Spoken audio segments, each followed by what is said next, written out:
Yes, we did, but some were not able to comply. So depende na yung mamaya if, given our liberality, we will allow them to give us the gist of what they know. Okay, so, okay, tapos na.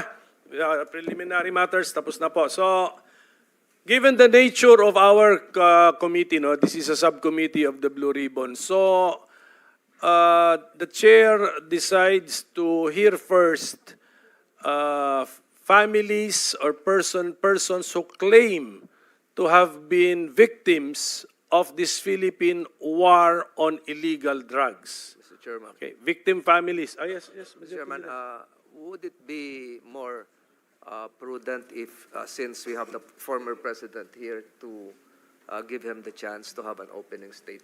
Yes, he will. Once he's recognized, the former president can give his opening statement. But can we hear first, the nature of our subcommittee, ladies